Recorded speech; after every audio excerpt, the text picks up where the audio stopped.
ఈ మొత్తం కుంభకోణం వెనకాల రేవంత్ రెడ్డి గారికి అండగా బ్యాక్గ్రౌండ్లో నిలబడ్డది ఈ అంతా మేనేజ్మెంట్ అంతా చేసింది ఒక బీజేపీ ఎంపీ.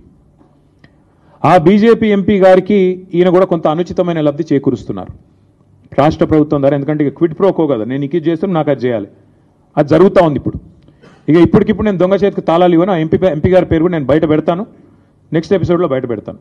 ఎందుకంటే దీని వెనకాల ఉన్నది మొత్తం, దీని వెనకాల నడుపుతున్నది ఆ బ్రోకర్ను తెచ్చింది, ఆ బ్రోకర్ను రాష్ట్ర ప్రభుత్వానికి అటాచ్ చేసింది, ఆ బ్రోకర్ను అల్టిమేట్గా ఈ రకంగా ఆర్బీఐ ఐసిఐసిఐ బ్యాంకు నిబంధనలు పాటించకుండా ఆగమేఘాల మీద 10,000 కోట్ల రూపాయలు అన్నిటిని వైలేట్ చేస్తూ తెచ్చింది కూడా ఆ ఎంపీ గారి సారథ్యంలోని ఆ బ్రోకర్. ఎందుకంటే అంత స్ట్రాంగ్ బ్యాకింగ్ ఉంటేనే యూనియన్ గవర్నమెంట్ది ఇంత వేగంగా డబ్బులు వస్తాయి. లేకపోతే 10 రూపాయలు పుట్టాలన్న సామాన్యుడికి దేశంలో 10 రూపాయలు బ్యాంకు నుంచి రావాలంటే 10 క్వశ్చన్లు కాదు 100 క్వశ్చన్లు అడుగుతారు.